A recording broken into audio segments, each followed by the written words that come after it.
Olá, sejam todos muito bem-vindos, muito bem-vindas ao primeiro colóquio internacional Fé e Psicologia. Ao longo da história, fé e psicologia muitas vezes caminharam em paralelo, outras vezes em tensão. Atualmente, não é difícil até reconhecer a tentativa de supressão uma pela outra. De um lado, as tradições religiosas, com suas compreensões do humano, do sofrimento e da esperança. De outro, a psicologia, com seus métodos científicos e investigações sobre a mente, comportamento e afetos. Em alguns contextos, esses dois campos se olharam e ainda se olham com desconfiança. A fé, por vezes, acusando a psicologia de reduzir a experiência espiritual e sua relevância para a compreensão do tratamento de indivíduos, e a psicologia questionando a validade do discurso religioso ou o reduzindo apenas ao campo das opiniões pessoais. No entanto, a complexidade da vida e da experiência humana mostram que o diálogo entre os dois campos não é apenas possível, mas necessário. É justamente nesse sentido que surge o primeiro colóquio internacional Fé e Psicologia, Diálogos Necessários. Um espaço para ouvir, refletir e aprender, onde a diversidade de perspectivas se encontram em respeito mútuo e busca sincera de compreensão. O nosso objetivo é construir pontes ao invés de muralhas, reconhecendo os limites de cada campo e suas contribuições singulares para pensar a condição humana. Esse será um momento muito especial de aprendizagem, reflexão e partilha. Chegou a hora. Você que é psicóloga, psicólogo, pastor ou pastora, você que é estudante de psicologia e todos os demais que nos honram aqui com a sua presença, chegou a hora de promovermos esse encontro para compreender melhor a relação entre fé e psicologia. Seja muito bem-vindo. Nós estamos aqui na abertura desse primeiro colóquio com a mesa de autoridades.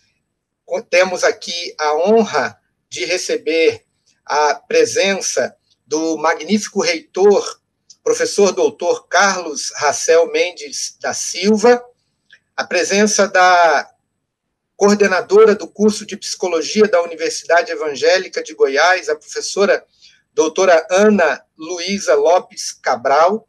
Temos aqui a presença do GFEP, o Grupo de Estudos Fé e Psicologia, que organiza esse evento. Eu sou o professor Marcelo Coelho Almeida, da Universidade Presbiteriana Mackenzie, em São Paulo, do curso de Psicologia. O reverendo Eliel Carvalho, capelão da Universidade Evangélica de Goiás. O reverendo Alexandre Sena, professor, doutor em Psicologia, teólogo, também aqui conosco, e o nosso querido Aender Borba. Compomos, nós quatro, a organização desse colóquio e Fé e Psicologia. Nós temos como apoiadores do evento a Universidade Evangélica de Goiás, a Unievangélica, e a Universidade Presbiteriana Mackenzie, ambas instituições confessionais, e em todos os eventos dessas duas instituições, a primeira palavra é a palavra devocional, uma reflexão bíblica, que será trazida a todos nós pelo Alexandre Sena. Reverendo Alexandre, o senhor tem a palavra. Bom, quero cumprimentar a todos e expressar a nossa profunda alegria por esse momento tão esperado, tão aguardado, e registrar aqui a nossa satisfação de tê-los conosco nesse momento de reflexão, uma reflexão importante, crucial. Eu quero pensar um pouquinho sobre uma história que acontece lá em 1 Crônicas, capítulo 9, versos 3 e 4, e também do verso 6 ao 8, quando a sabedoria de Salomão chega até a rainha de Sabá. O texto diz: vendo, pois, a rainha de Sabá a sabedoria de Salomão, e a casa que edificara, e a comida da sua mesa, o lugar dos seus oficiais, o serviço dos seus criados, e os trajes deles, seus copeiros, seus trajes, e o holocausto que oferecia na casa do Senhor, ficou fora de si. Eu, contudo, não cria no que se falava, até que vim e vi com os próprios olhos. Eis que não me contaram a metade da grandeza da tua sabedoria, sobrepujas a fama que ouvi. Felizes os teus homens, felizes estes teus servos que estão sempre diante de ti e ouvem a tua sabedoria. Bendito seja o Senhor, teu Deus, que se agradou de ti para te colocar no seu trono como rei para o Senhor, teu Deus. Porque o teu Deus ama Israel para o estabelecer para sempre. Por isso, te constituiu rei sobre ele, para executares juízo e justiça. Eu separei esse texto, primeiro porque ele é o encontro de uma mulher, uma rainha, que em tese não tinha a mesma fé de Salomão, e ela se impressiona com a sabedoria de Salomão.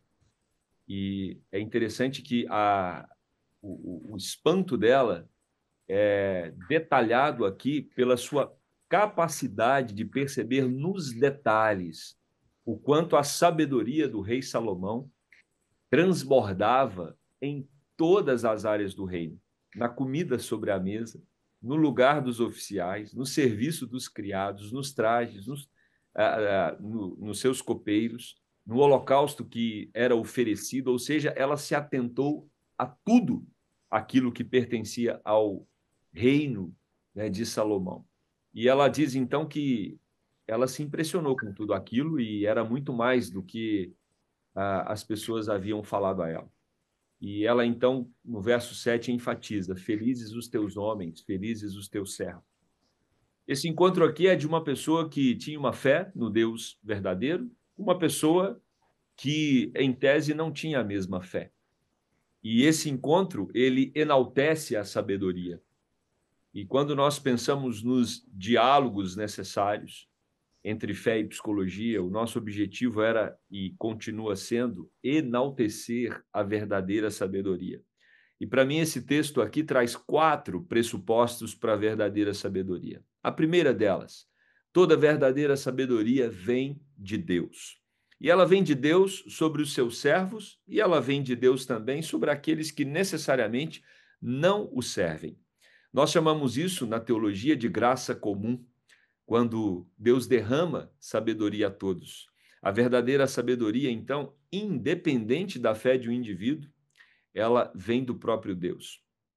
A segunda verdade que nós percebemos nesse texto é que toda verdadeira sabedoria é reconhecida pelos que possuem honestidade intelectual.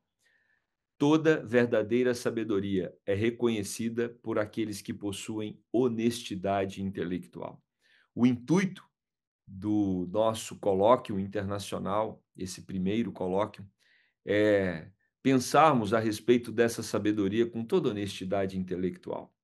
A psicologia tem o seu papel, a fé também, e essas duas ciências precisam travar um diálogo, precisam perceber o quanto estão permeadas pela sabedoria que vem de Deus. Basta ter honestidade intelectual para identificar os traços e a manifestação da graça de Deus na psicologia. Basta você ter honestidade intelectual também para perceber que a fé é um instrumento muito importante para a saúde emocional, espiritual e mental do ser humano.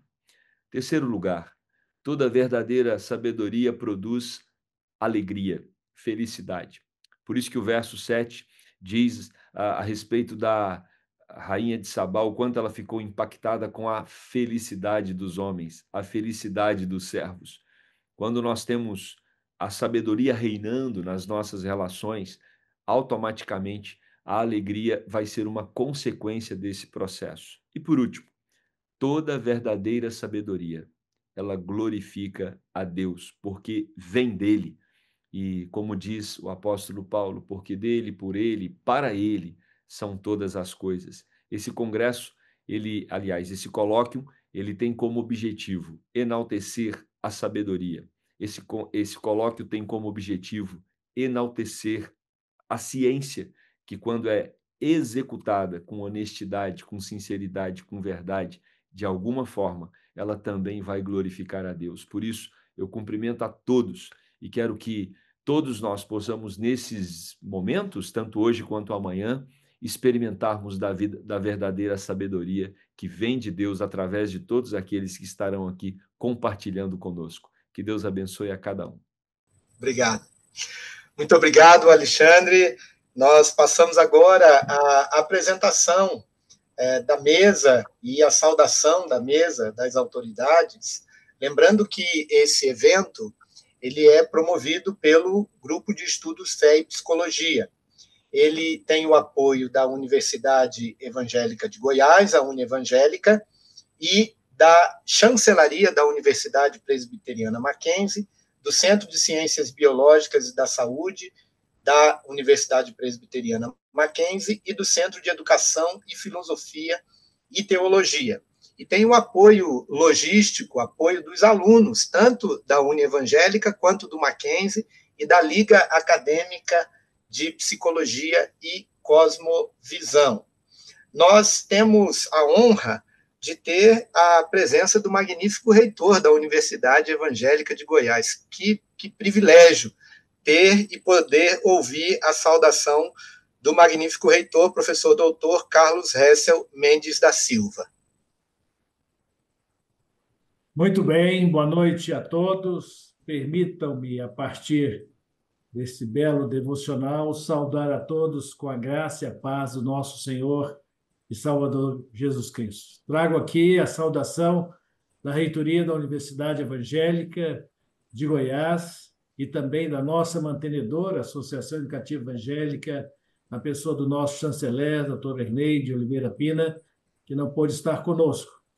Mas recebam toda a nossa saudação, a nossa gratidão por estarmos participando desse primeiro colóquio internacional Fé e Psicologia. Né? Como já foi dito preliminarmente, um assunto tão importante e merecedor de estarmos nos debruçando sobre ele. Eu quero aqui cumprimentar o professor Marcelo Coelho, do grupo Fé e Psicologia, por essa iniciativa, né, e que seja o primeiro de muitos. Né? Nós precisamos colocar essa pauta de discussão na nossa universidade, nas nossas universidades, no nosso dia a dia, como instituições de ensino superior confessionais. Nós precisamos deixar claro, evidente, a nossa fé, a nossa esperança reside naquele que nos criou, que nos formou, que nos sustenta, que nos dá sabedoria para agirmos no nosso dia a dia. Eu quero aqui cumprimentar também o nosso capelão institucional, professor Eliel, pastor, doutor Eliel Carvalho, né, que coordena toda a capelania institucional, não apenas na Universidade Evangélica, mas nos nossos campos, nas demais mantidas do ensino superior, nos nossos colégios. Há uma posição muito clara da nossa mantenedora e mantidas em termos, né, a confessionalidade em evidência nas nossas ações. Saúdo a todos os palestrantes, aqueles que estarão conosco, os participantes, professores, e eu quero aqui saudar a todos os psicólogos e professores, a pessoa da professora Ana Luísa Lopes Cabral, coordenadora do nosso curso de Psicologia, uma jovem egressa da nossa primeira turma de Psicologia, o nosso curso é relativamente novo, mas uma menina brilhante, que tem feito um trabalho espetacular, de dedicação, dentro dos princípios que tem norteado a nossa instituição e dentro da confessionalidade. E, no nome dela, eu saúdo a todos, a nossa equipe técnica também, que nos proporciona esse momento especial, a nossa saudação.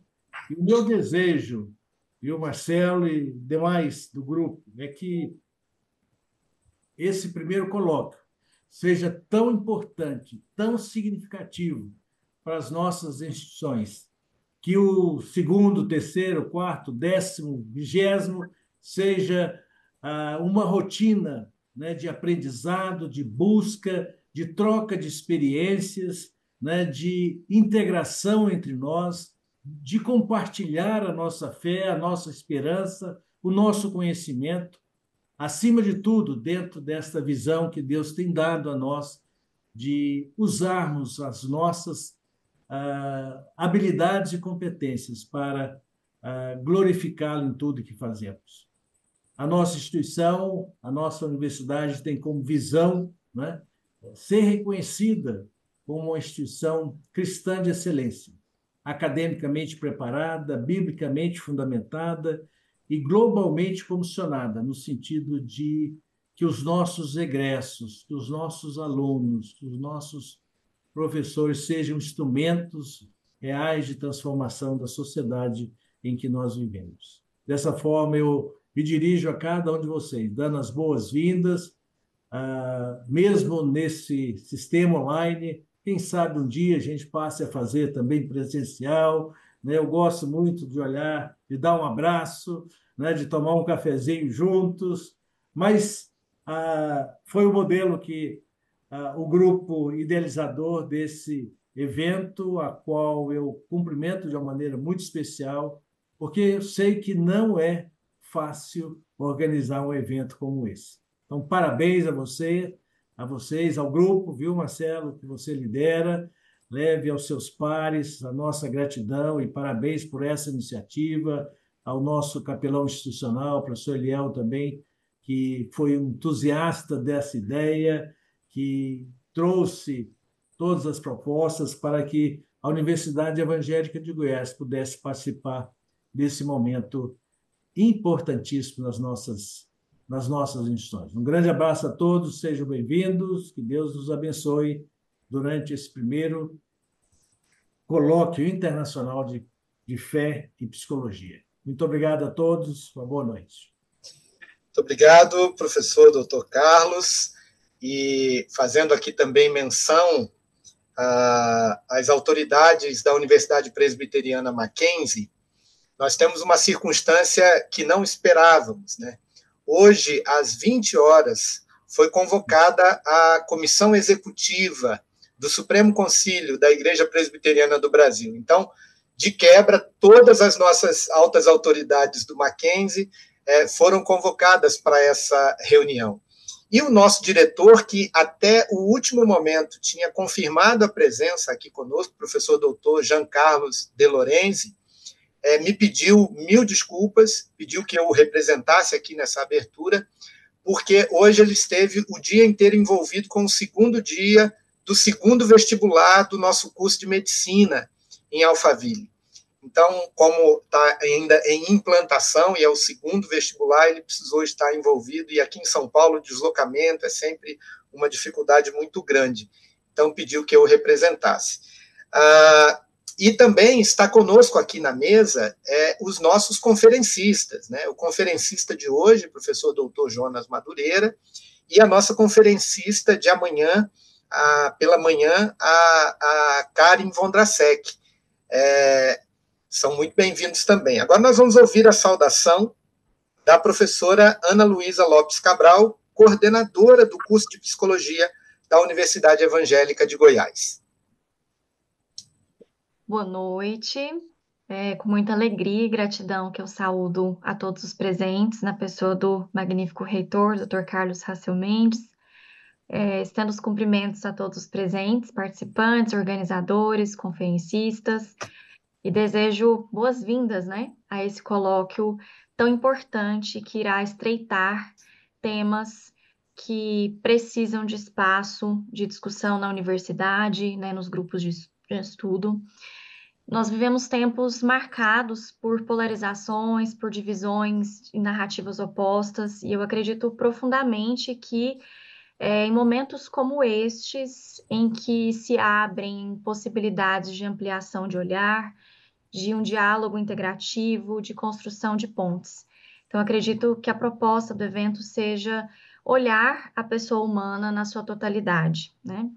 Mente, corpo, espírito, e reconhecer que fé, psicologia e humanidade não caminham de formas isoladas, né? Mas são partes de um mesmo tecido que busca sentido, acolhimento e transformação. Então, que esse momento seja um convite a uma escuta generosa, ao encontro de saberes diversos e a uma prática que se abra ao holístico, né? Essa tem sido uma discussão muito importante na nossa instituição, né? Que dispara desde as propostas, os eventos e salas de aula, sala de professores, né? Então, deixo aqui a minha gratidão imensa a cada palestrante, pesquisador, estudante, profissional, a todos os presentes. Parabenizo a equipe organizadora que tornou esse evento possível e eu desejo que as discussões sejam produtivas, dialógicas e que nesse dia de hoje, nessa noite e no dia de amanhã, vocês estejam abertos, né, a momentos de diálogo, reflexão e construção de novos caminhos. Desejo um ótimo evento a todos. Muito obrigada pelo convite, pela presença e boa noite. Obrigado, professora Ana.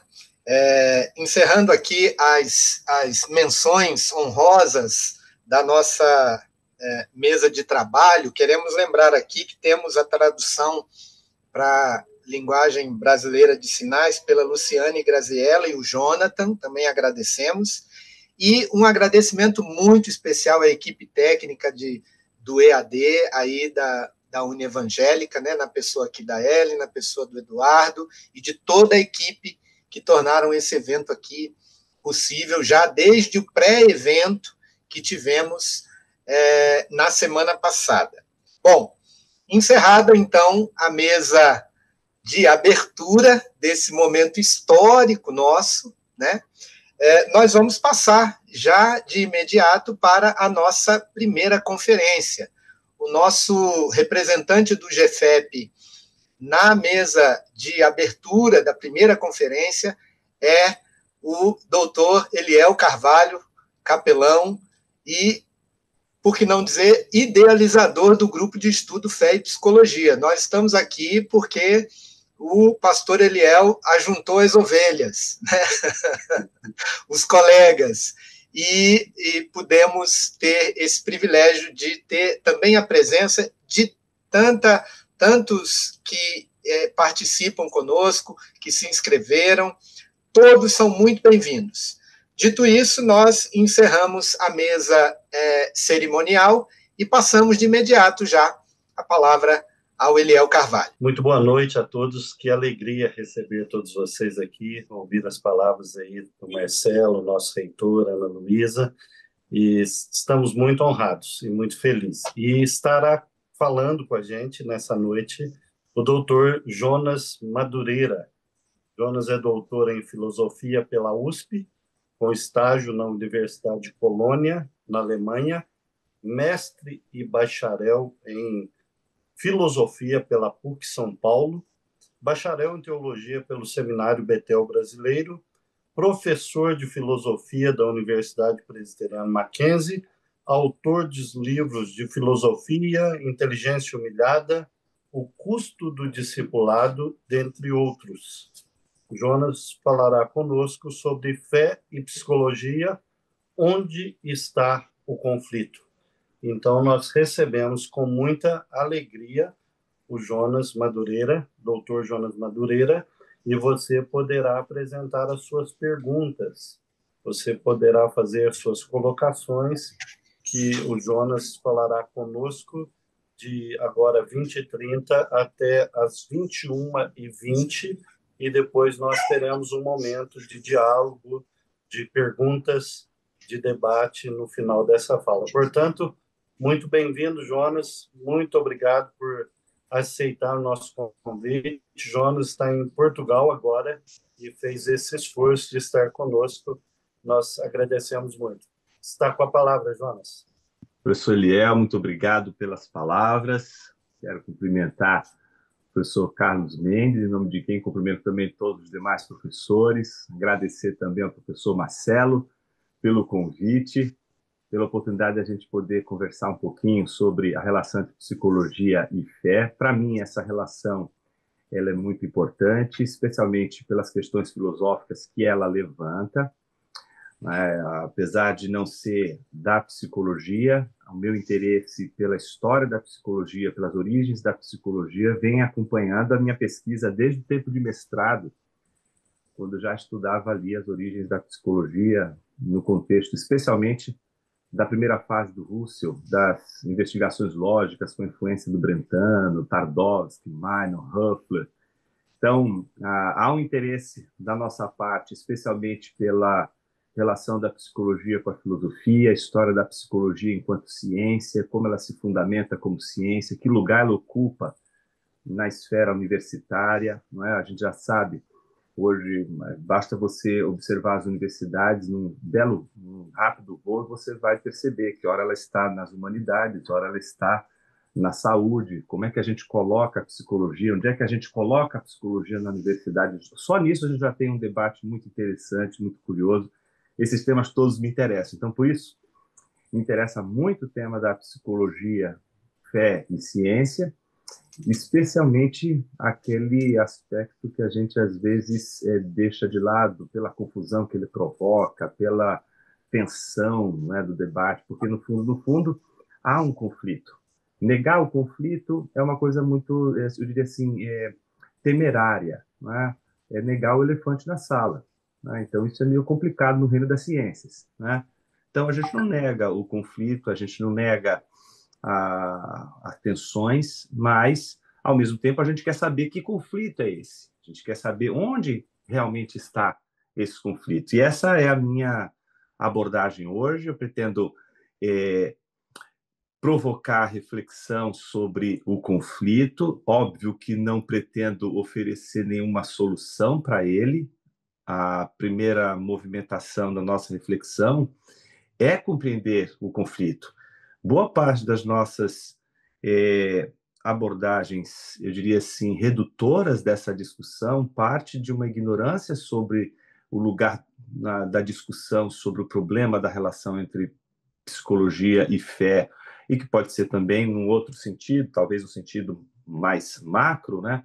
O da ciência e da religião, né?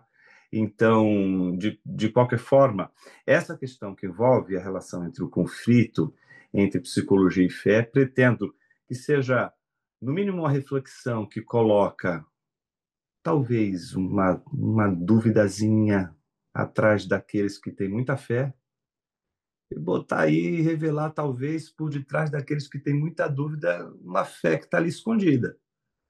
Ou seja, mostrar que talvez aqueles que, de alguma forma,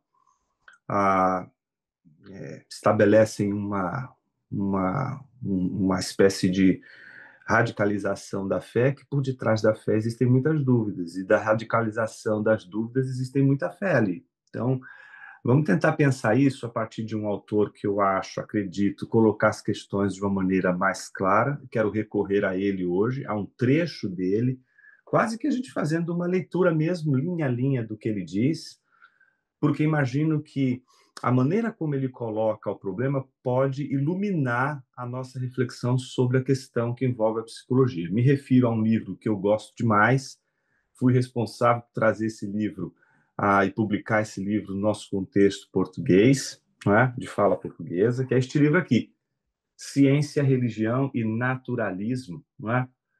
Onde está o conflito? Daí você pode perceber de onde veio o título da nossa palestra. Então, é um livro deste filósofo chamado Alvin Plantinga, que, principalmente aqueles que lidam com questões mais teóricas relacionadas à psicologia, especialmente as discussões como, por exemplo, a compatibilização, a possibilidade de um diálogo entre teístas, né? E, por exemplo, aqueles que abraçam abordagens que são talvez materialistas ou até mesmo anticristãs. Será que é possível um cristão ou um religioso adotar determinados critérios que têm uma origem num conjunto de crenças não religiosas, não cristãs, e ele vai colocar isso especialmente no que diz respeito à psicologia, principalmente lá pelos meados do livro. Então, quero indicar com força a leitura deste livro, acho que pode iluminar bastante a discussão sobre o conflito, e talvez, quem sabe, no final dessa reflexão, dessa conversa que a gente vai travar aqui, né, talvez uma primeira conversa, né, a gente tem aí uma vontade de ler o livro do Plantinga depois. Né? Não vim aqui para dar a última palavra, mesmo porque a nós só cabe penúltimas palavras e olhe lá. Então vamos à minha penúltima palavra, que nem é a minha palavra, é a palavra do Plantinga. Eu quero abrir, em primeiro lugar, com um trecho que vai descrever, num primeiro momento, a relação entre ciência e religião, ou ciência e fé. Eu estou pressupondo psicologia como ciência. Por isso, em primeiro lugar, vamos tratar da relação entre ciência e fé. Tá? Então, eu preparei aqui um slide. Vou pedir para que vocês acompanhem aí. Eu imagino que vocês já estão vendo ou já vão, de alguma forma, ver o slide. Não sei se já está disponível para a gente poder ler e ir comentando. Pronto. Então, a nossa pergunta é: fé e psicologia, onde está o conflito? Vamos para o texto. Isso. O texto começa assim do Plantinga. Apesar de haver um conflito superficial, há uma convergência profunda entre ciência e religião teísta. E, apesar de haver uma convergência superficial, há um conflito profundo entre ciência e naturalismo. Então, eu queria que você observasse nesse trecho como o Plantinga está colocando a questão, não é? Conflito superficial e convergência profunda. Há uma convergência profunda, essa é a tese dele, entre ciência e religião, e há uma convergência superficial entre ciência e naturalismo. Então, pelo menos, a gente tem alguns termos que a gente precisa, pelo menos, dar conta antes da gente continuar a leitura do texto do Plantinga. Não é? Ciência e naturalismo. Tá bom? Vamos, então, pensar um pouquinho sobre isso. Daqui a pouco a gente volta para o slide. Então, se você está acompanhando o raciocínio comigo agora, você vai fazer a seguinte pergunta: o que é ciência? O que é naturalismo? Em geral, quando a gente pensa no conceito de ciência, a gente pensa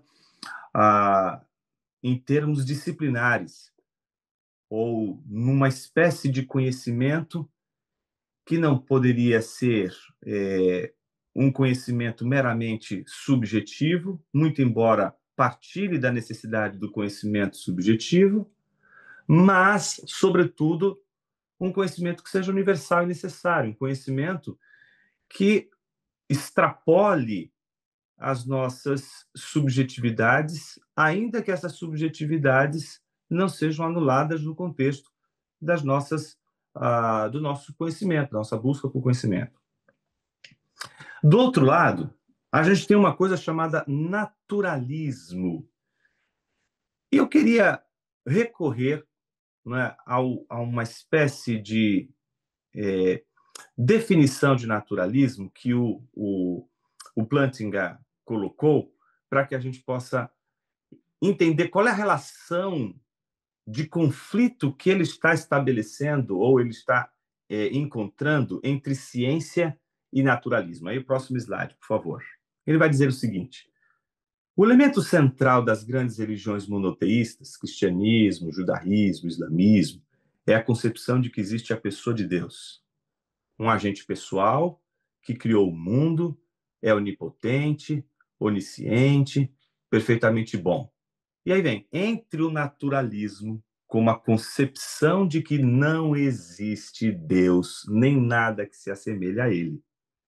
O naturalismo é mais forte que o ateísmo. Pode-se ser ateu sem subir às alturas, descer às profundezas do naturalismo. mas é impossível ser naturalista sem ser ateu. Então, vamos pensar um pouquinho, o que ele está chamando de naturalismo? E por que, de repente, o naturalismo, que foi colocado em conflito com ciência, parece ser melhor compreendido quando ele é contrastado com religiões, em especial as religiões monoteístas como cristianismo, judaísmo e islamismo. Né? A gente chega a essa conclusão, segundo Plantinga, porque o naturalismo ele não é, digamos, uma disciplina científica.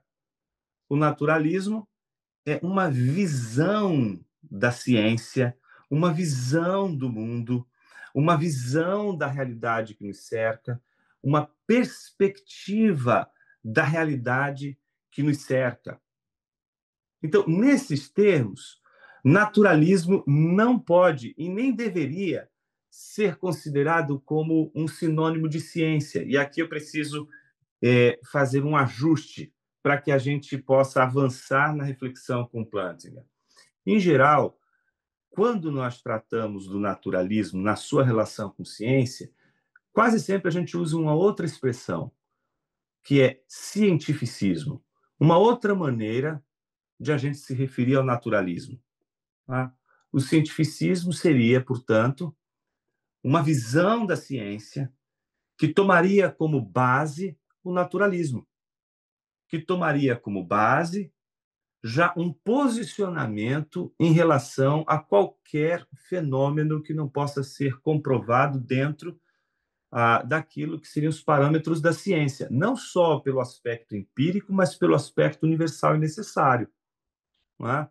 Então, quando a gente trata da ciência, a gente não trata da experiência meramente de um ponto de vista prosaico. Né? A ciência lida com experiência. Então, se eu não posso ver, então não existe.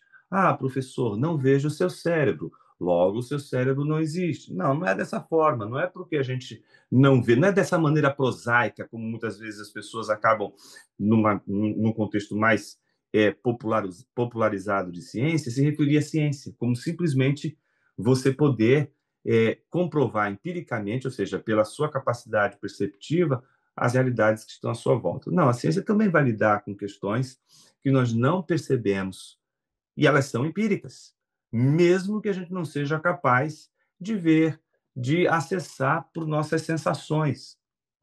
Está aí o espaço absoluto e o espaço, nessa medida, enquanto é absoluto, até hoje não encontrei nenhuma pessoa que teve uma experiência com espaço absoluto nem com tempo absoluto. Não vi até agora ninguém dizer assim, nossa, Jonas, eu acabei de ter uma experiência surreal com o espaço absoluto. Eu consegui ver o espaço absoluto, consegui ter uma experiência do tempo absoluto. Mas quem que nega? Tenta construir um prédio, tenta pensar qualquer dinâmica espacial, em termos de construção, de matemática e de geometria, que você não pressuponha, o espaço absoluto. No entanto, você não tem uma percepção sensorial do espaço absoluto. Então, a gente pode ter conhecimento científico que nem sempre ele é dado na nossa experiência ordinária, mas é empírico porque a gente pode, por meio de diversas experiências, ter este tipo de conhecimento. O naturalismo, quando ele é a base da perspectiva que alguém tem de ciência, ele reduz a ciência à possibilidade de você simplesmente poder conhecer aquilo que é dado nessas condições. Portanto, aquilo que não é dado nessas condições e que, portanto, não pode ser objeto de conhecimento, não pode ser, desta forma, considerado como ciência. Deixa eu colocar isso numa outra perspectiva para que você possa entender. E aí, aqueles que tiveram aula de história da psicologia podem lembrar, do Wundt, podem lembrar do Brentano, de todas aquelas discussões, principalmente quando a gente lida com o surgimento do positivismo, e a chamada Methode Reinstreit, que os alemães levaram, sobretudo, as últimas consequências, a famosa querela dos métodos científicos, dos quais a psicologia não ficou alheia. Se o objeto da psicologia, desde, sei lá, Aristóteles, até Tomás de Aquino, não é? Ambos eles vão tratar da psicologia, não é? E para eles o objeto da psicologia é a alma, certo? Onde está a alma? Do que é feita a alma? Se abrir uma pessoa da cabeça à planta dos pés, onde fica essa coisa chamada alma? Né? Então, como não se pode ter, diante das condições, né,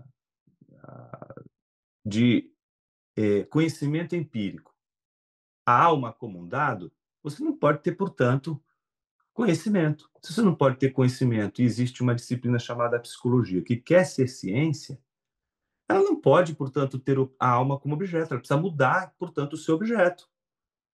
Ela tem de ter um outro tipo de objeto. Daí a eterna discussão. Começa lá com Brentano, a psicologia do ponto de vista empírico. O objeto da psicologia não é mais a alma. O objeto da psicologia é o fenômeno psíquico. Tem que se fazer a distinção entre fenômeno psíquico e fenômeno físico. O que seria, portanto, o fenômeno psíquico? E aí começa toda uma discussão para mostrar, olha, o fenômeno psíquico é algo que a gente pode conhecer e se, portanto, nós podemos conhecer, podemos ter aferição de variantes, etc., então nós podemos fazer da psicologia, não é, uma disciplina científica. Então, veja você que o naturalismo, quando ele é a base da perspectiva de ciência, tudo aquilo que não obedece a essa circunscrição é considerado, portanto, não ciência. Então, se a psicologia tem como seu objeto qualquer ente que não seja dado na experiência, nos termos que eu me referi no início, não nos termos prosaicos, mas nos termos do conhecimento empírico, então ela não pode ser considerada como ciência. Então, imagine você que é no meio dessa querela que surge o cientificismo. O cientificismo é uma maneira de conceber ciência cujos entes que não podem ser conhecidos pela via da experiência podem ser objeto, portanto, de ciência. Então, se não pode ser objeto de ciência, isso vale para a alma, isso vale para Deus, isso vale para qualquer... no direito, por exemplo, só para vocês terem ideia, isso não é só um problema para a psicologia. O direito é uma ciência milenar, mas nessa época, estou me referindo ao final do século XIX, do século XX, como a psicologia, o direito precisa justificar-se como ciência. Vamos lá, o cientificista vai dizer para o direito, bom, qual é o seu objeto? O direito vai, o cientista do direito vai dizer assim, o meu objeto é a justiça. Então o cientificista vai dizer assim, que cor tem a justiça? Que peso tem a justiça? Que cheiro tem a justiça? Como a gente pode medir a justiça? Ih, rapaz, não tem como a gente medir essas coisas. Então, a justiça não pode ser objeto de ciência. Se ela não pode ser objeto de ciência, direito não é ciência. A psicologia tem a alma como objeto de sua metodologia. Pô, mas a alma não pode ser objeto de conhecimento. Se não pode ser objeto de conhecimento, a psicologia não pode ser ciência. Então, a psicologia tem que mudar o objeto. O direito também tem que mudar. Daí surge, dentro do contexto do direito, só para dar um exemplo para vocês, o chamado positivismo jurídico. E aí o objeto do direito não vai ser mais a justiça, vão ser as leis. Porque as leis a gente pode mensurar, a gente pode comparar as leis. Eu posso comparar a lei americana com a lei brasileira, com a lei alemã e assim por diante. A gente pode estabelecer padrões comparativos, a gente pode analisar, a gente pode quantificar, a gente pode reduzir a análise. Então, agora o direito pode ser considerado como ciência. Daí vem Hans Kelsen mostrando por que o direito é e deve ser considerado como ciência. A psicologia não é diferente. Na mesma época, ela também precisou recorrer a esses expedientes, Wundt, Brentano, o próprio Dilthey, que é quem vai arquitetar a organização das ciências chamadas humanas e ciências naturais, também vai organizar dessa forma. Então, o que eu estou chamando a sua atenção? Para o fato de que há uma visão de ciência chamada cientificismo que reduz a ciência ao conhecimento empírico, e se você tem qualquer objeto que não pode ser medido, mensurado segundo os critérios desse tipo de conhecimento, então a referida disciplina que tem este objeto como objeto de pesquisa, não pode ser considerada como ciência. Pode ser considerada como visão de mundo. Pode ser considerada como religião, mas não pode ser considerada como ciência. Só uma nota de rodapé, prometo que vai ser bem rápido para a gente voltar para o texto do Plantinga. Década de 30, Freud vai ter de lidar com isso. Vai escrever no final, né, esses são os últimos textos dele, a relação entre psicanálise e a cosmovisão. Foi acusado, né, a psicanálise de ser cosmovisão. Ele vai dizer, não, ela não é cosmovisão. Porque se ele disser que ela é cosmovisão, então o seu método, que ele julgava ser científico, não poderia ser científico. Não, ela é científica, e aí as bases que ele estabelece para dizer que ela é científica eram bases típicas do naturalismo, típicas do positivismo, típicas do cientificismo. Então, o cientificismo é um critério para você determinar o que é ciência, para você determinar que disciplina pode ser considerada como ciência ou não. Bom, vamos voltar agora para o Plantinga. Por que a gente precisa fazer essa distinção? Porque não são poucos, mas muitos, que não percebem a distinção entre ciência e cientificismo e acabam tomando o cientificismo como ciência. E se o cientificismo não aceita artigos de fé, porque os artigos de fé não são objetos que podem se submeter a critérios de análise científica, certo? De acordo com o que nós chamamos aqui de conhecimento empírico, então, nesses termos, a gente vai lidar com uma tensão. Essa tensão, a pergunta que Plantinga vai fazer é se ela é propriamente científica. Se essa tensão ela é de fato entre ciência e os artigos de fé, ou se ela é uma tensão religiosa.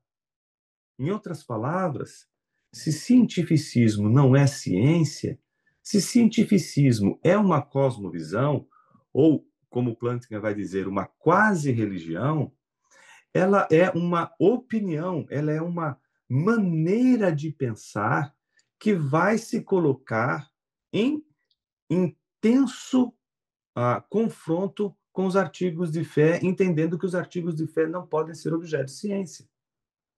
No momento em que você reduz a ciência ao cientificismo, você, preste atenção no que eu vou dizer, tá? Isso é muito importante. Não é que você destrói o conflito. O conflito entre fé e ciência existe, mas você acaba, não é, descrevendo um falso conflito. Você chama o conflito entre fé e ciência, na verdade, um conflito entre fé e cientificismo. Portanto, um conflito entre religiões. Um conflito entre visões de mundo. E aí a gente deixa escapar pelos dedos o conflito que realmente importa, o conflito entre fé e ciência. Então, quando a gente toma o cientificismo como ciência, ciência e fé, se ciência for entendido como cientificismo, é irreconciliável. Você não tem reconciliação. Porque os artigos de fé são justamente os elementos que a abordagem científica prescrita pelo cientificismo, não é, deixa de fora de toda a competência desse conhecimento chamado científico. Então, feitas essas considerações, vamos voltar agora para o texto do Plantinga. Não é? Então, veja só, o elemento central das grandes religiões monoteístas, cristianismo, judaísmo, islamismo, é a concepção de que existe a pessoa de Deus, um agente pessoal que criou o mundo e é onipotente, onisciente e perfeitamente bom. Entendo o naturalismo, que eu estou dizendo para vocês que é a base desse cientificismo, né? Como a concepção de que não existe Deus nem nada que se assemelhe a ele. Portanto, é uma tomada de posição. Não é só, não é uma disciplina científica, é uma perspectiva de como a gente pode conhecer e do que a gente pode conhecer. Então, entendo o naturalismo, vai dizer o Plantinga, como a concepção de que não existe Deus nem nada que se assemelhe a ele. O naturalismo é mais forte que o ateísmo. Pode-se ser ateu sem subir às alturas ou descer às profundezas do naturalismo. mas é impossível ser naturalista sem ser ateu. E aí ele continua. Então temos aí o próximo slide, vai dizer, né? O naturalismo é o que se pode chamar de uma cosmovisão, uma visão totalizante de nós mesmos e do nosso mundo. Não é claramente uma religião. O termo religião é vago e o naturalismo se insere na zona em que sua aplicabilidade é mais vaga ainda. Não obstante, o naturalismo desempenha muitos papéis idênticos aos desempenhados pelas religiões. Então, o que o Plantinga anotou? Plantinga anotou que o naturalismo é uma cosmovisão, isso é inegável, ela é uma perspectiva de mundo, mas ela tem algo que faz com que a gente chegue às vias de dizer, puxa, isso aqui é uma religião. E ele não vai ficar confortável em dizer que o naturalismo é uma religião. Porque você não vai ver pessoas que têm a abordagem naturalista, né, sendo pessoas que teriam um comportamento típico de um monoteísta qualquer que você imaginar aí. No entanto, há algo no naturalismo que faz com que ele seja, como vai dizer Plantinga, uma quase religião. Por quê? Experimenta discordar de um naturalista. Experimenta discordar de um cientificista que, nesses termos, tem uma posição muito marcada com relação à fé, ou com relação a objetos de fé, ou artigos de fé, né? Então, parece que a reação ela é uma reação muito mais do que racional, às vezes a gente poderia ficar assim pensando, puxa, mas o que tem de mais uma pessoa pensar de uma maneira diferente? Mas se tem algo que impede e que é típico das religiões e de qualquer cosmovisão, é que não se mexe só com padrões racionais, não se mexe só com argumentos, se mexe também com paixões. E o Plantinga vai notar que todas as vezes que a gente lida com a ciência, quando ela não é determinada como uma disciplina, mas como uma visão de mundo, ela é concebida, reduzida ao cientificismo, o que vem na discussão é muito mais da ordem das paixões do que da ordem da descoberta e do conhecimento. Então veja só o que ele vai dizer no próximo slide. Em particular, o naturalismo, né, oferece respostas às grandes perguntas do ser humano. Deus existe? Como devemos viver? Podemos ter a esperança de uma vida após a morte? Qual é o nosso lugar no universo? Qual é a nossa relação com as criaturas? O naturalismo oferece as respostas a seguir. Não há Deus, não há sentido em alimentar a esperança de uma vida após a morte.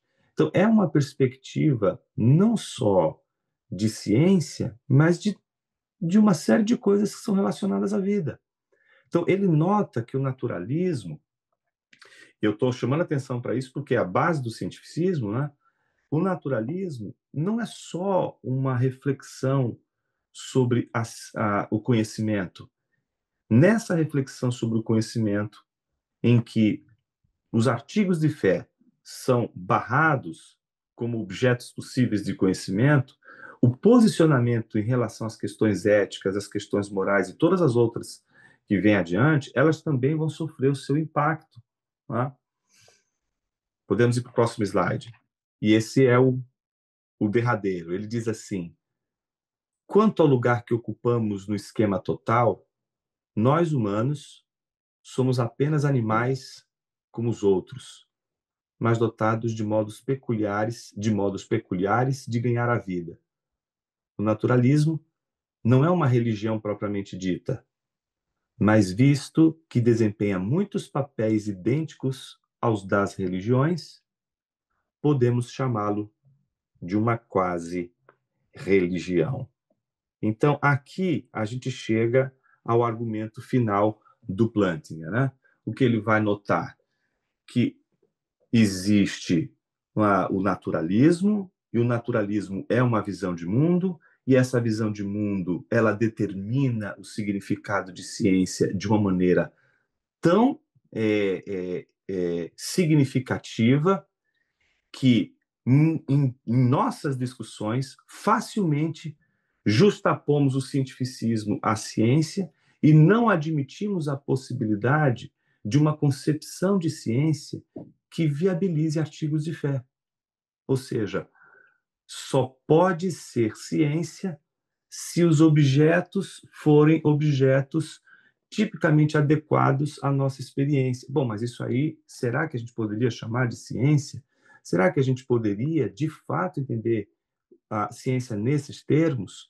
Será que não estaríamos, no momento em que nós dizemos o que a ciência tem de ser, o que a ciência tem de fazer, o que ela pode e não pode conhecer, não estaríamos impondo à própria ciência a nossa visão de ciência, a nossa perspectiva de ciência, e ao colocar a nossa perspectiva de ciência de tal forma como uma camisa de força, não estaríamos substituindo a ciência pelo cientificismo? Boa parte das nossas discussões, quando a gente chega nesses termos, elas parecem discussões de surdos, porque parece que não estamos de fato discutindo a relação entre religião e ciência. Estamos discutindo, no fundo, mais uma vez, religião e uma quase-religião. E a ciência, de novo, fica deixada de lado no que diz respeito ao conflito. Ora, se a gente pensar o conflito entre fé e cientificismo, é um conflito da seguinte forma, né?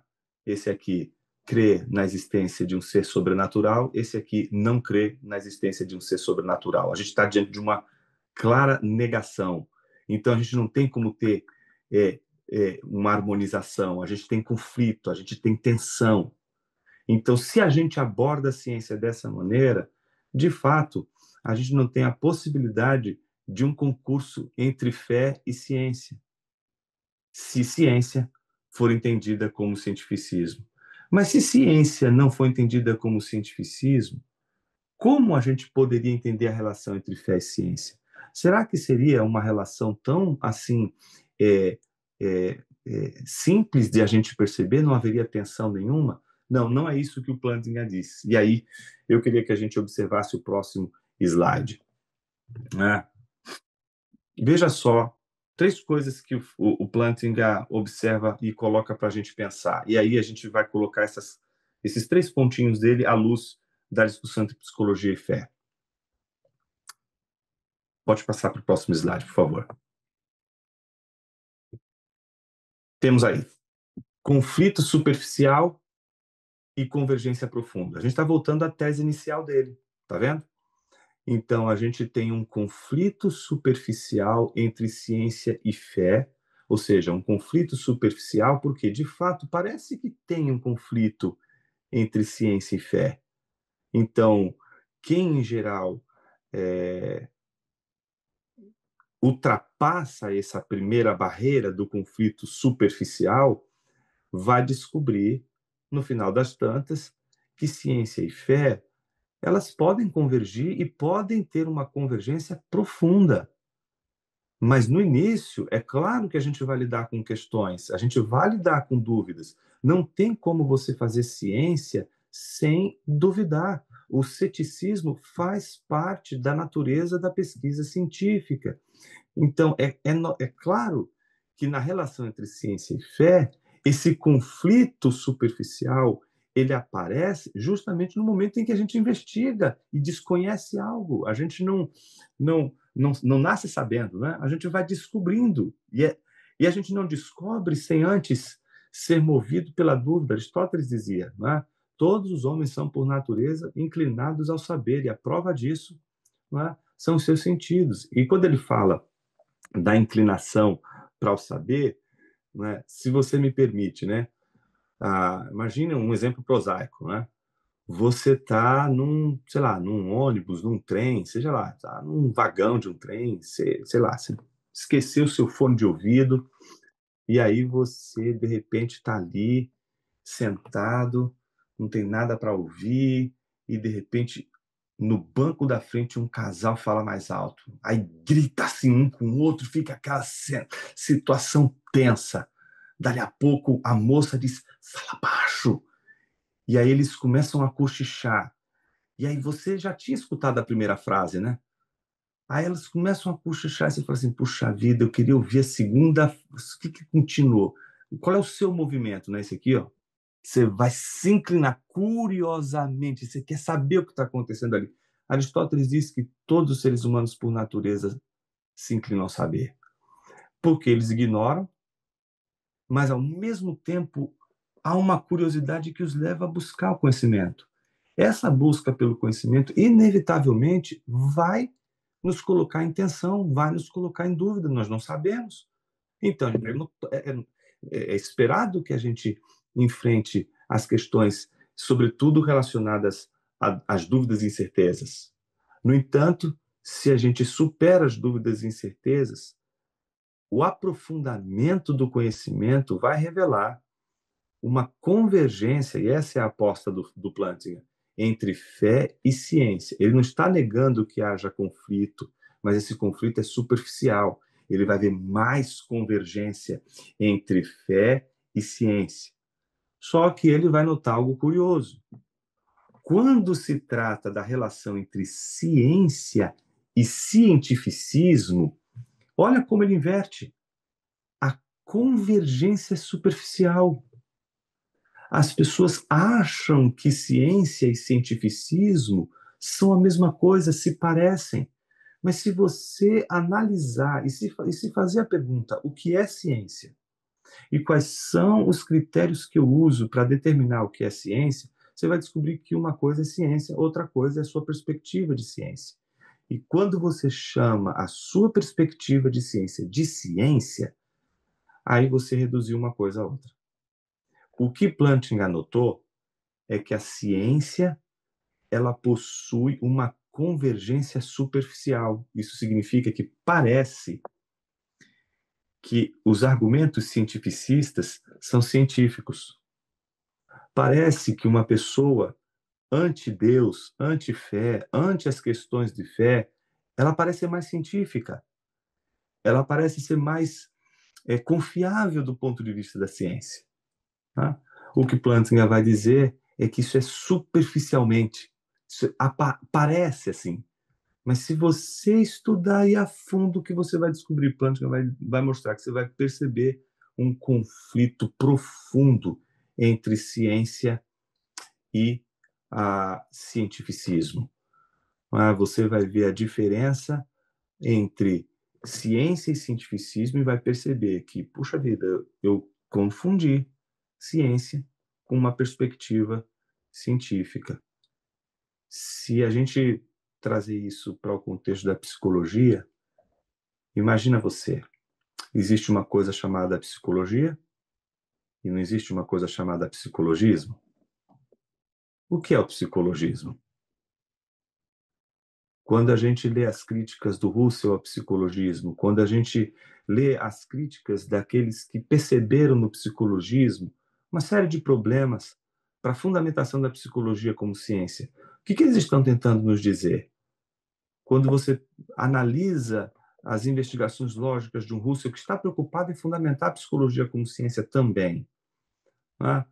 E ele vê problemas no psicologismo, será que parte desse problema não é porque nós confundimos psicologia com psicologismo? Porque não temos a tendência de fazer uma redução de coisas que são distintas?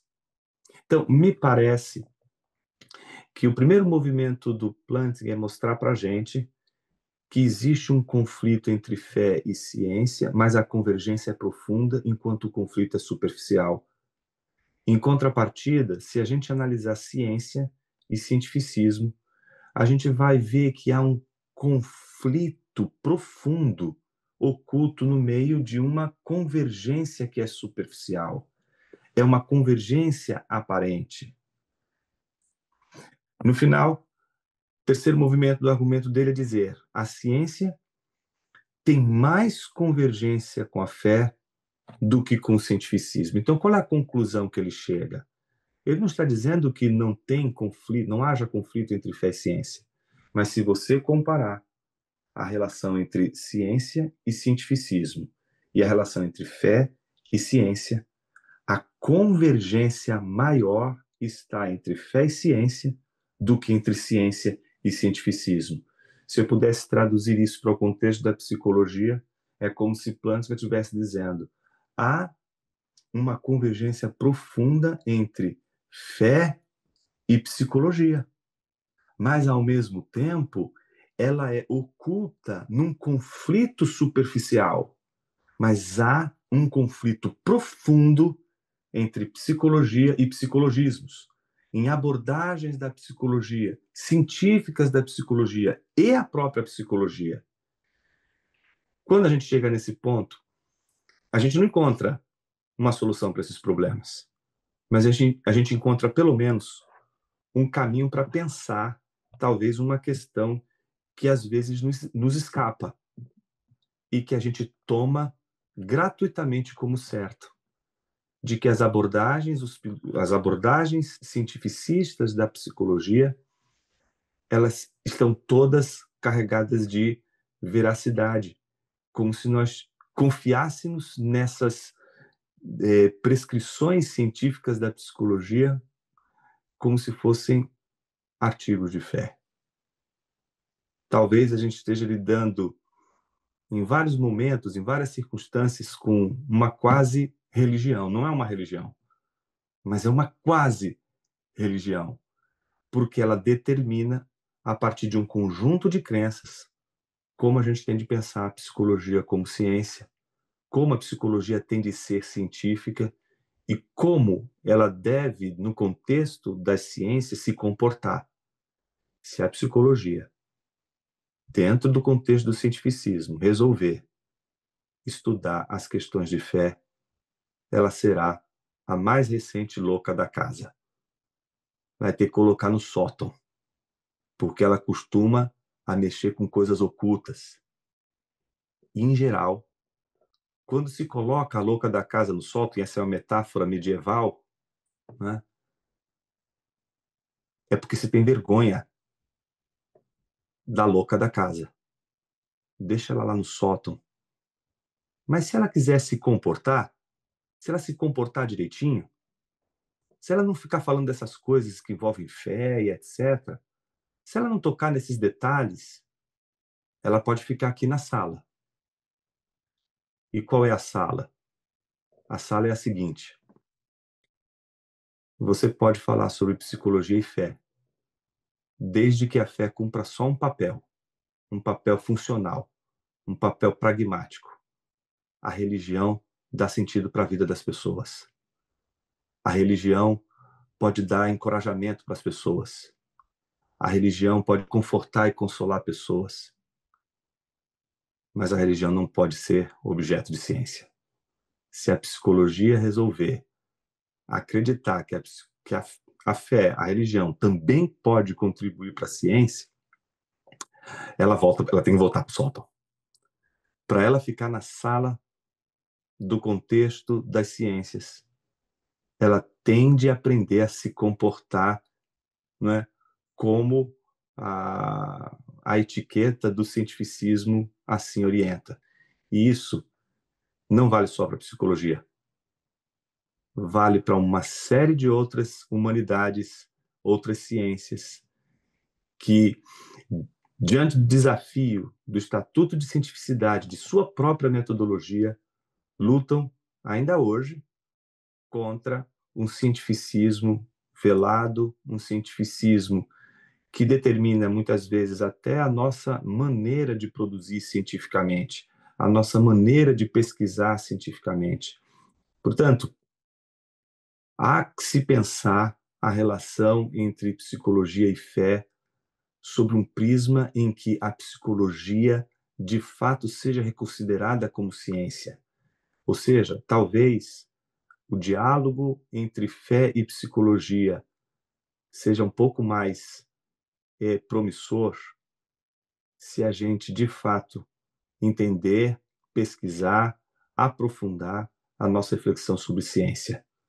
Entender o que significa dizer psicologia é ciência.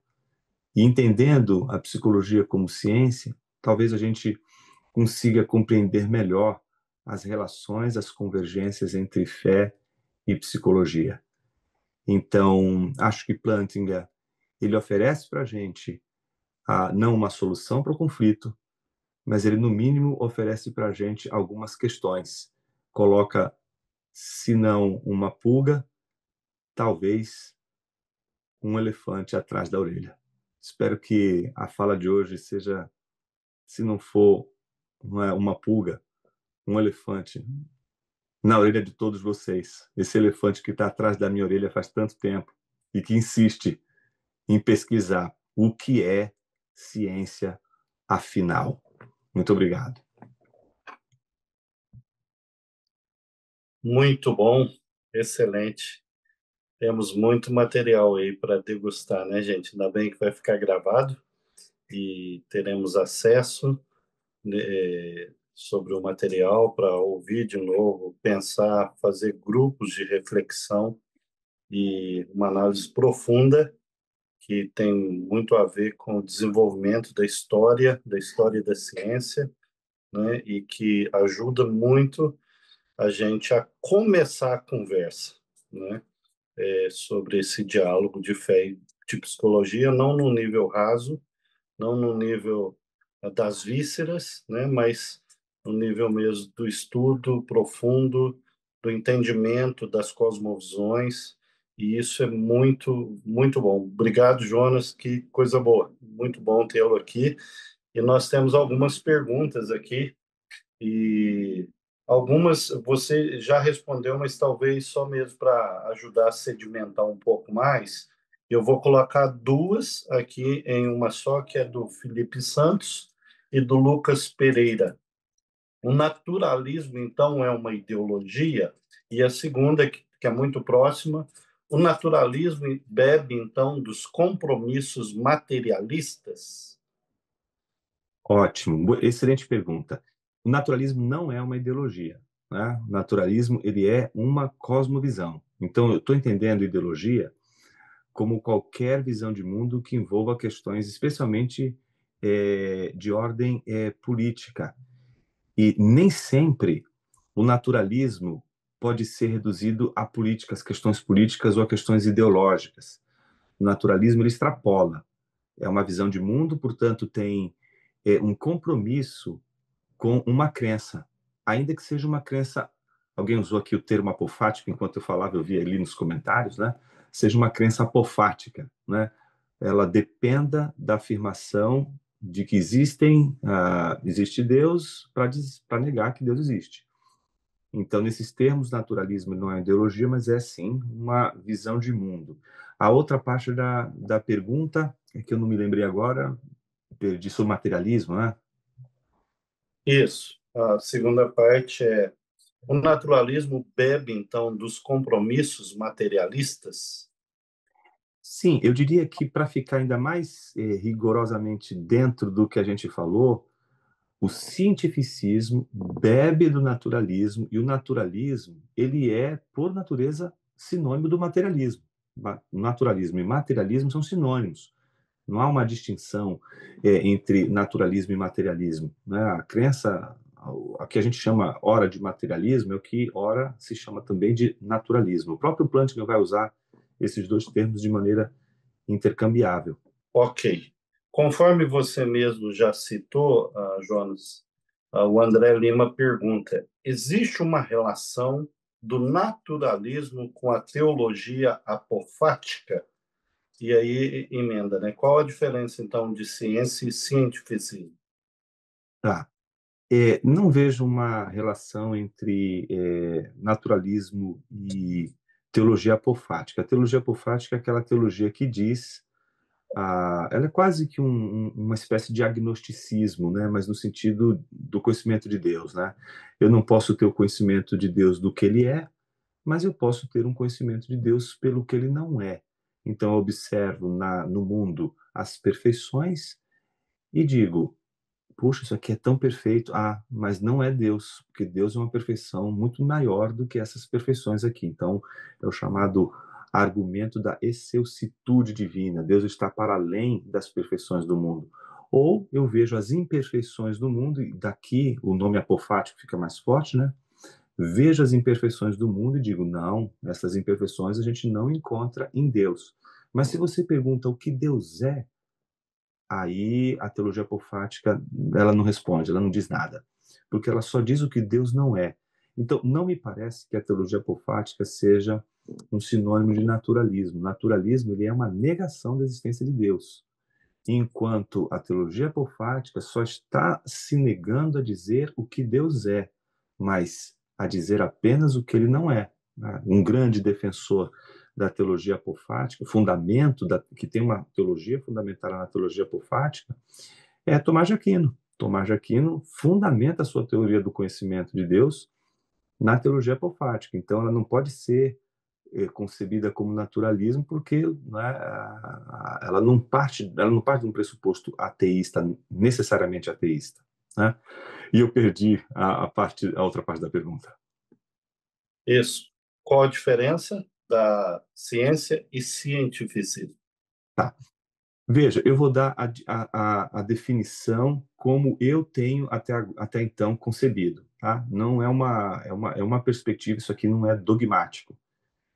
Entendo ciência como conhecimento universal e necessário. O que isso significa? Que é um conhecimento que não importa qual seja o lugar, qual seja a época, a cor da pele, tamanho, percepção, subjetividades, vai valer para todo mundo. Como, por exemplo, 2 mais 2 igual a 4. 2 mais 2 igual a 4 aqui, na Índia, na Austrália, a menor distância entre dois pontos num plano é uma reta. Aqui, na Nova Zelândia, em qualquer outro lugar. Então, esse tipo de conhecimento é o que a gente chama de ciência. São aqueles conhecimentos que a gente pode obter e universalizá-los. Não importa se por métodos dedutivos ou por métodos indutivos. Eles são universais e necessários, e quando a gente chega nesses conhecimentos, se eles podem ser falseáveis ou não, isso é de uma outra natureza, mas eles têm de ser universais. Já o cientificismo é uma crença de que a ciência só pode ter como objeto de conhecimento aquilo que está circunscrito no âmbito da experiência. Então, Deus, alma, justiça não são objetos passíveis de conhecimento dentro das formas de apreensão da realidade, que é espaço e tempo. Então, não pode, portanto, ser ciência aquilo que tem um objeto dessa natureza. Então, por isso, o cientificismo é uma visão de ciência, enquanto a ciência é conhecimento universal e necessário. Muito bom. Nós temos uma outra pergunta aqui do Denison Alves, inclusive nos ajudou muito, tem sido uma força muito boa, e ela é um pouco longa, mas eu acho que dá para a gente pegar aqui, Jonas. Professor Jonas, considerando a análise de Alvin Plantinga, de que o naturalismo funciona como uma quase-religião, quais são, na sua avaliação, os maiores impactos dessa visão naturalista na prática psicológica contemporânea, especialmente no que diz respeito à compreensão da condição humana e das questões espirituais? E como o pensamento cristão pode oferecer uma resposta mais integral ao ser humano nesse contexto? Primeiro, eu imagino que um cristão tende a amar a ciência como ama a fé. As duas coisas são dois amores. São os nossos dois amores. E eu não devo amar a fé mais do que a ciência e nem amar a ciência mais do que a fé. Elas são irmãs gêmeas, andam juntas e a gente não precisa escolher uma em detrimento da outra. Mas, por outro lado, quando a gente lida com a quase-religião, que é, nesse caso, o naturalismo, a gente lida com uma tensão muito profunda com a fé que não permite um caminhar semelhante a esse que eu acabei de propor. Eu acabei de dizer que um cristão pode amar a fé e amar a ciência com o mesmo amor. Mas o que eu estou dizendo, com base no Plantinga, é que a gente já não pode dizer a mesma coisa quando se trata do cientificismo. É como se a gente tivesse que escolher entre fé e cientificismo, mas não precisasse escolher entre fé e ciência. Por que eu preciso escolher entre fé e cientificismo? Porque a fé tem como a gente está falando de cosmovisões, a gente tem a crença em Deus como base. E o cientificismo parte do pressuposto de que Deus não existe. Então, um afirma que Deus existe, o outro nega que Deus existe. Como é que eu posso amar essas duas coisas ao mesmo tempo? Então, elas são um grande desafio para o cristão. Porque como que ele vai, ao mesmo tempo, amar a fé e, ao mesmo tempo, amar o cientificismo, que é justamente a contradição da fé? Em contrapartida, em se tratando da ciência, o cristão não tem motivos para escolher. Ele não está diante de um dilema. Não há um dilema entre fé e ciência. O dilema é entre fé e cientificismo. Você não consegue abraçar a fé e o cientificismo ao mesmo tempo. Mas fé e ciência, sim, esse seria o ponto. Do ponto de vista, a pergunta é muito boa, porque ela nos coloca debaixo aqui já de uma perspectiva, eu diria assim, de impacto, né? A pergunta diz, né? Na sua avaliação, os maiores impactos dessa visão naturalista na prática psicológica. Primeiro, porque ela não leva em consideração o fato de que boa parte das pessoas que estão no nosso alvo, né, e que sofrem e recebem o impacto do nosso trabalho, elas não são naturalistas. Perfeito. E é impressionante como a gente acaba impondo a nós mesmos e aqueles que estão debaixo do nosso ambiente de trabalho, não é? Uma regra do jogo que não é dada, ela é construída, ela é concebida, ela é subjetiva, ela não é universal e necessária.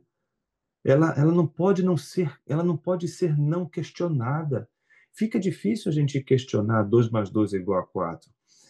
Né? Beira uma situação complexa você questionar, né, a ciência do ponto de vista do universal necessário. No entanto, o cientificismo, se você questionar, você não é menos científico, tá entendendo? Perfeito. As pessoas às vezes acham que o cientificismo ele está tão protegido, há uma áurea tão grande nessa perspectiva de ciência que você não pode questionar. Se você questionar, pronto, e é isso que Plantinga diz, isso é a marca de uma quase religião. Né? Você está lidando com um dogma que você não pode colocar em xeque, você não pode questionar. E veja, mesmo no contexto das religiões, um dogma não vai deixar de ser verdadeiro porque ele é questionado 1, 2, 3, 4 mil vezes. Então, que defesa, que blindagem é essa que faz com que o cientificismo não seja objeto de nossos questionamentos? Se é uma perspectiva de ciência, por que ela não pode ser também confrontada e, quem sabe, colocada numa bandeja com outras possibilidades de abordagem de ciência? Por que ela não pode ser só mais uma abordagem? Por que ela tem de ser a única abordagem de ciência? Perfeito. Muito bom. Professor Edel, Sim, é o Alexandre, posso por só. favor. Tem uma frase aí do professor Jonas que eu acho que vale a pena a gente, pelo menos eu queria entender. Quando você fala, eu tenho que amar a fé, e na mesma equivalência que amar a ciência, por detrás disso está o compromisso com a verdade. A verdade é a estrutura que fundamenta esse amor equivalente. Sim, sim, eu penso nisso. Por isso que há um conflito, e esse conflito é superficial, porque quem de nós não teve uma primeira abordagem do conhecimento que era equivocada e que a gente julgava que estávamos certos? Então, se a ciência é um movimento de conhecimento, a gente pode no início perceber e encontrar um conflito, mas de repente, se a gente caminhar mais um pouco, aquilo que era tão distante parece apresentar tanta relação. Quantos aqui já não fizeram trabalho de iniciação científica, tese de doutorado ou uma dissertação de mestrado, e no início, quando se depararam com um real problema e descobriram o problema da sua pesquisa, não perceberam um monte de outras coisas que estavam ali conversando e que você nem imaginava. Então, coisas que estavam tão distantes parecem agora estar tão juntas. Então, essa eu acho que é o ponto que o Plantinga tenta colocar, né?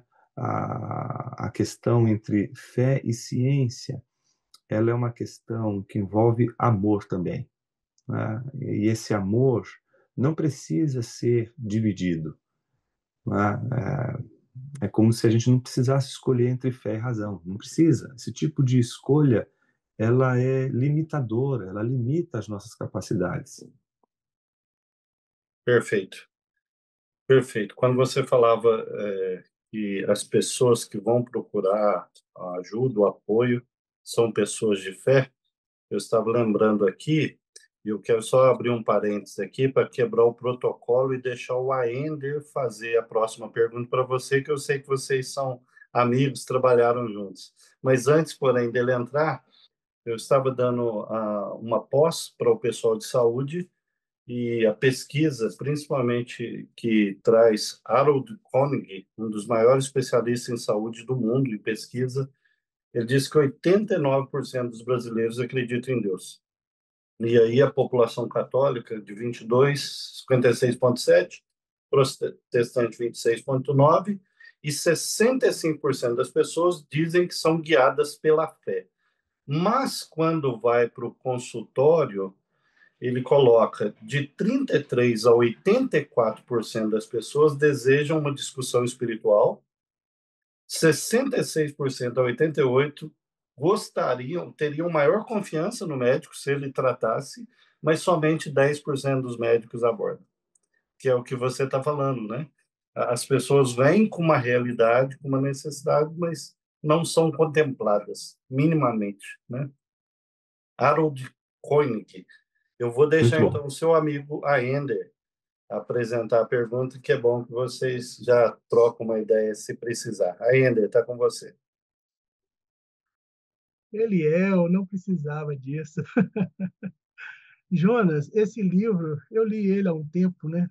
E eu fiquei elaborando a pergunta aqui, pensando assim, em algo mais específico do ponto de vista epistemológico, né? Pergunta eu escrevi aí, é porque o Plântica, ele sustenta, né, esse conflito radical entre o naturalismo e no livro, se não me engano, ele está se referindo à confiabilidade das funções cognitivas, não é isso?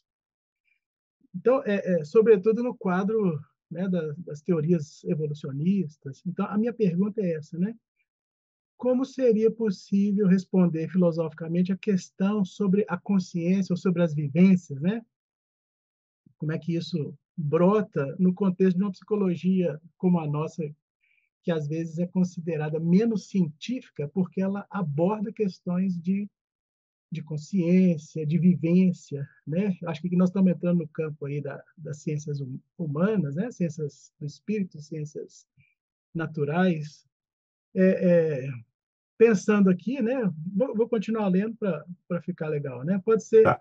epistemicamente legitimado uma abordagem naturalista, né? Sem recorrer a esses pressupostos extranaturalistas? Me parece que é isso que o Plântica faz no livro, né? Uhum, com certeza. Eu me lembro, não só o Plantinga, mas eu acabei de... Eu estou com isso na cabeça ainda, então por isso que me veio agora. Acabei de entregar uma introdução ao Dilthey, que vai ser publicado, se não for até o final desse ano, no início do ano que vem, que é resultado dessa pesquisa que eu acabei fazendo, de como o Dilthey tentou colocar a psicologia no contexto da ciência novamente, mas ao mesmo tempo enfrentando o cientificismo. Ele começa dizendo assim: nas veias do sujeito transcendental de Kant ou do sujeito de Descartes não corre o sangue da vida, mas o suco árido, não é, da abstração. Então, ele tenta mostrar que o cientificismo colocou a gente numa relação com a consciência tão abstrata, tão abstrata, tão abstrata, que a gente separou a vida das nossas experiências do pensamento, da consciência, da totalidade. Ou seja, há uma atomização do sujeito, há uma fragmentação do sujeito. Então, a gente acaba criando coisas como a consciência, o corpo, né? E a gente vai fragmentando exatamente sem perceber que não existem pessoas à parte do mundo, não existem consciências à parte da realidade, não existe a consciência pura, né? Não existe só você. Você é você e sua história. Então, se eu pergunto para você, quem é você? E você me diz seu nome, você não me diz quem é você. Se eu pergunto para você quem é você, e você me diz seu nome, e o seu trabalho, e a cidade de onde você está falando, você não me diz quem é você, porque tem um monte de gente com seu nome, na cidade onde você está trabalhando, com a profissão que você trabalha. Mas quando você me diz que você é você e me conta a sua história, aí você me conta algo sobre você. Aí eu posso dizer que eu conheço você, porque eu conheço a sua história. Mas o que é a sua história? A sua história é a sua relação com o mundo, a sua relação com as coisas. Ninguém está solto no mundo. Não existe um eu puro. Não existe uma consciência pura. O eu ele está ligado, a nossa consciência ela está ligada às vicissitudes da vida. E eu acho que é isso que o Plantinga quer chamar a atenção. Quando o cientificismo ele se instaura, ele impede que a gente perceba as relações, entende ainda? Porque o que ele faz? Eu quero o fenômeno psíquico. Ué, mas onde está o fenômeno psíquico, a parte do físico? Onde está o fenômeno psíquico sem suas relações vitais? Então, basicamente é isso, né, Ainder? Vamos pensar aqui, só para fechar esse pontinho aqui e ficar um pouco mais claro, né? Na física, a gente tende, os nossos objetos, quando a gente está na física, eles são reduzidos, né? A gente separa eles para poder analisar. Um médico cardiologista, ele vai separar aquele objeto e vai estudar aquele objeto, tá certo? Porque a física pode fazer isso, mas a psicologia, ela pode fazer isso? Ela pode aplicar o mesmo método da física? Eu posso separar uma pessoa da sua religião? Eu quero só analisar ela sem sua religião, sem o Deus que ela crê. Eu posso fazer as coisas dessa maneira? Será que a psicologia não é um grande desafio para a ciência, justamente porque, diferente da física, ela nunca lida com coisas reduzidas, ela lida sempre com o todo, o homem no seu todo. Não interessa para a psicologia uma parte, um pedaço, porque não tem como analisar o pedaço sem o todo. Então, é nesse sentido, ainda que eu concordo com você, que do ponto de vista da epistemologia, o Plantinga coloca o dedo na ferida, no momento em que ele mostra que o cientificismo reduziu todas as experiências humanas a experiências físicas. E a psicologia vem mostrar justamente que o conhecimento do homem não pode ser realizado com os mesmos métodos da física, porque a física vai reduzir e o homem não pode ser corretamente analisado, conhecido, senão na sua totalidade. Então, o grande desafio da psicologia é dizer não à atomização do ser humano, não à particularização do ser humano, a uma tematização de apenas um aspecto da vida do ser humano, mas tem de olhar o ser humano como um todo. E aí, que desastre você analisar o ser humano todo sem a religião, sem a fé. Como assim? Né? Então parece que a gente precisa justificar por que a fé não, a religião não. Jonas, eu não quero tomar o tempo das outras pessoas, mas a minha provocação é exatamente nesse sentido. Porque no campo científico, nós corremos o risco da redução no que a gente chama de abordagens psicológicas, né? Acaba sendo uma forma de redução. No campo da experiência religiosa, é quando nos pedem para arrancar uma parte importante do que nós somos e deixar do lado de fora do consultório, né? Então você vê que o conflito para quem está na área de trabalho ele é intenso, né? Tanto no nível da ciência, né? do debate científico, quanto na experiência do trabalho clínico mesmo, né?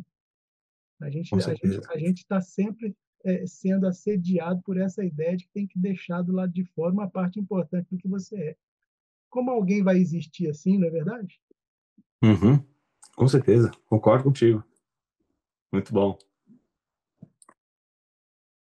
Excelente. Que coisa boa, gente. Temos material aí demais para pensar, para discutir. O Aender vai estar falando em momento oportuno sobre o nosso desejo de criar grupos de discussão nas diferentes cidades, localidades. E como o nosso tempo chegou ao fim aqui, mais uma vez, gente, quer agradecer, Jonas. Foi um tempo muito oportuno. Você nos trouxe aí um banquete mesmo, que dá para saborear por muito tempo. E eu quero, então, devolver a palavra para o Marcelo, que vai fazer as considerações finais, o nosso trabalho amanhã. Então, Marcelo, a palavra está com você e gratidão aí a todos que têm participado conosco desse momento tão importante. Muito bom, muito bom. Obrigado, Eliel. Obrigado ao Jonas. A gente quer deixar assim uma palavra de gratidão bastante efusiva aí para Jonas Madureira, porque a gente sabe o esforço, né, o quanto tem custado para ele estar aqui com a gente, e ele faz isso de uma forma muito generosa, né? Só para vocês terem uma ideia, o Jonas está falando com a gente de Portugal. Para ele lá já é quase 1 hora da manhã, né?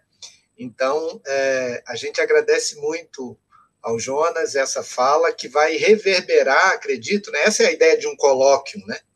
O colóquio é uma conversa entre os temas que estão sendo trazidos. Então, essa fala de agora, Jonas, vai reverberar aí no restante do nosso evento. Muito obrigado mais uma vez, obrigado também ao Eliel aí pela mediação. Alguns avisos aqui antes de a gente fechar a sessão. Primeiro é que foi colocado aí no chat do Zoom um Google Forms, para você clicar e colocar o seu nome e o seu e-mail, para registrar a sua presença no dia de hoje. Amanhã de manhã a gente faz outro Forms, à tarde a gente faz outro Forms, para que você tenha o certificado de acordo com a sua participação aqui. Então, é importante você clicar lá e preencher, tá bom? Nós chegamos a um número de 178 pessoas síncronas aqui na conferência de hoje. E pela profundidade, pela discussão, né, e pela leveza também com que foi trazido o tema, tanto na palavra do Jonas quanto na mediação do Eliel, a gente está se sentindo aqui muito em casa, né, para a gente continuar essa discussão amanhã. Então, amanhã às 8h30 a gente vai abrir os trabalhos, né, você que está no grupo do WhatsApp, se tiver alguém que não está no grupo do WhatsApp, avisa aí que a gente manda o link para você. Então, você que está no grupo do WhatsApp, você tem lá a programação atualizada, né? E amanhã às 8h30 a gente abre o trabalho e a gente vai ter uma instrução sobre como dividir as salas, porque a primeira atividade é os 2 primeiros seminários do GFEP. Eu vou falar sobre cosmovisões na psicologia e o conflito das cosmovisões, por isso que eu estou falando que a fala do Jonas vai reverberar, e o Aender, na outra sala, vai falar sobre o seguinte tema: por que o espírito importa? Diálogos antropológicos entre Viktor Frankl e as escrituras sagradas. E aí, chegando às 9h30, a Karen, que está, não sei se ainda está aqui, mas esteve com a gente hoje, a Karen Vondrasek, ela vai fazer a segunda conferência, né? Psicologia e Fé, aprendendo a discernir com Freud e Pfister. Quem aqui conhece a obra da editora Ultimato, As Cartas de Freud e Pfister, vai estar diante amanhã da nossa principal, eu não tenho dúvida que ela é a principal pesquisadora de Pfister e Freud no Brasil, né? Ela não só traduziu a obra, como ela resgatou essas cartas. A história é lindíssima, né? E a gente vai conhecer. Então, vamos falar de psicanálise, né, na segunda conferência, com a Karen. E depois vamos ter esse momento de perguntas e respostas também. Tá bom? Acho que podemos encerrar, né, Jefep? Alguma orientação aí para mim aqui? Nós temos, pessoal, aqui o trabalho dos alunos, tá? Então, todo esse serviço aqui, logístico, de manda o link, traz, chama você, às vezes responde para você no WhatsApp, é um trabalho capitaneado ali pela Liga Acadêmica Psicologia e Cosmovisão, com a participação também de alunos da Uni Evangélica. A gente conseguiu juntar São Paulo e Goiás aí nesse trabalho em equipe, e estão de parabéns também os meninos aí, os estudantes, que vão ser esses futuros pesquisadores e cientistas aí da fé e da psicologia.